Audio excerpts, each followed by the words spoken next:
Next sections, economic arguments for interventions. With the development of the new trade theory and strategic trade policies, the economics argument for government intervention have undergone a renaissance in recent years. Until the early 1980s, most economists saw little benefit in government interventions and strongly advocated a free trade policies.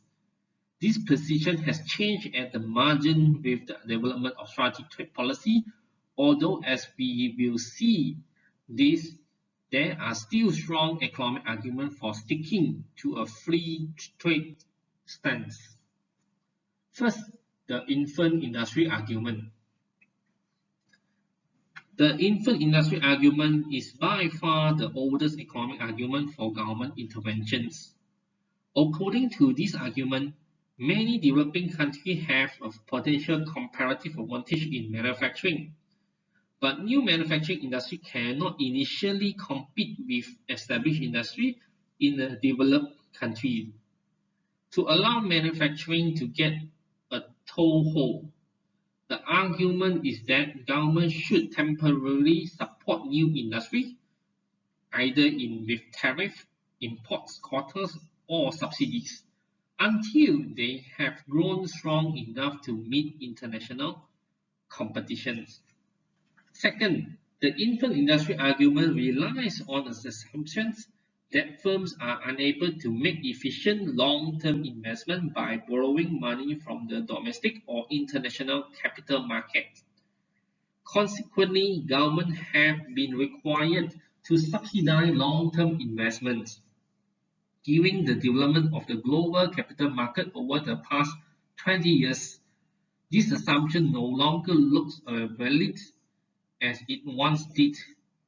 Today, if a developing country has a potential comparative advantage in the manufacturing industry, firms in that country should be able to borrow money from the capital markets to finance the required investment. Given financial support, firms based in countries with a potential comparative advantage have an incentive to endure the necessary initial losses in order to make long-run gains without requiring government protections. Next, strategic trade policy. Some renewed trade theories have proposed the strategic trade policy argument. The new trade theories argue that in industry in which the existence of substantial economies of scale implies that the world market will profitably support only a few firms, countries may predominate in the export of certain products simply because they had firms that were able to capture first mover advantages. The long-term dominance of Boeing in the commercial aircraft industry has been attributed to such factors. The strategic trade policy argument has two components. First, it argued that by appropriate actions, a government can help raise national income if it can somehow ensure that the firm or firms that gain first mover advantage in an industry are domestic rather than foreign enterprise. Thus, according to the strategic trade policies argument, a government should use subsidies to support promising firms that are active in newly emerging industries. Second, the strategic trade policy argument is that it might pay a government to intervene in an industry by helping domestic firms overcome the barriers to entry created by foreign firms that have already reaped first mover advantage. If these arguments are correct, they support a rationale for government intervention in international trade. Governments should target technologies that may be important in the future and use subsidy to support development work aimed at commercializing those technologies. Furthermore, government should provide export subsidies until the domestic firms have established first mover advantage in the world market. Government support may also be justified if it can help domestic firms overcome the first mover advantage enjoyed by foreign competitors and emerge as viable competitors in the world market. In this case, a combination of home market production and export promoting subsidies may be needed. Finally, we are moving to the last section, the revised case for free trade.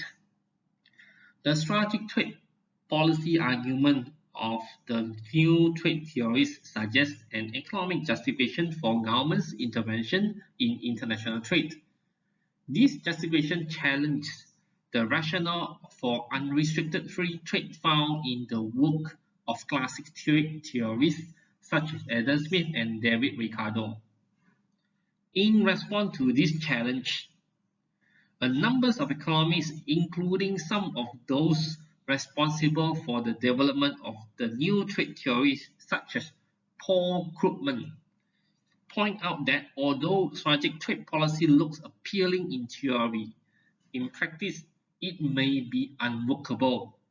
This response to the strategic trade policy argument constitute the revised case for free trade.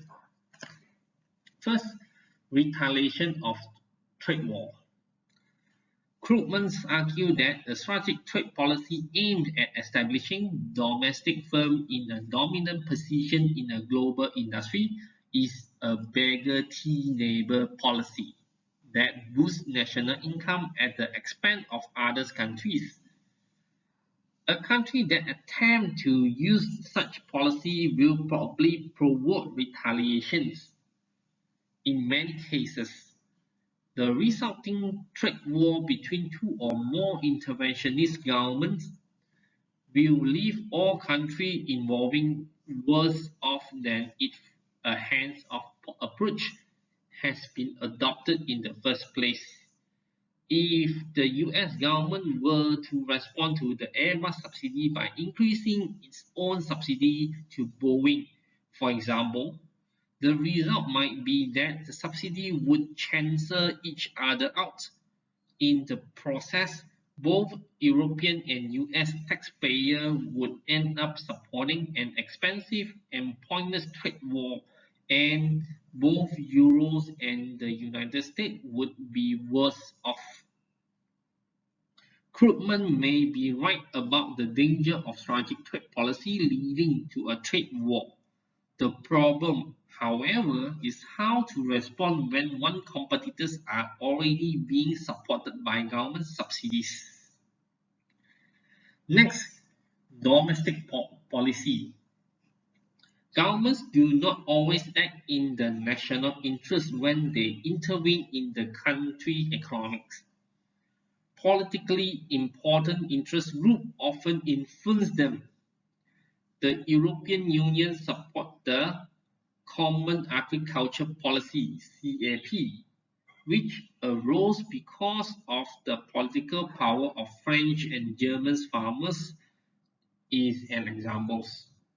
The CAP benefited inefficient farmers and the politicians who rely on the farm's work, but not consumers in the EU, who end up paying more for their foodstuff. Thus, a further reason for not embracing strategic trade policy, according to Krugman, is that such a policy is almost certain to be captured by special interest groups within the economy, who will distort it to their own ends. Thank you. End of my presentations. Hopefully you enjoyed the video. See you in the future.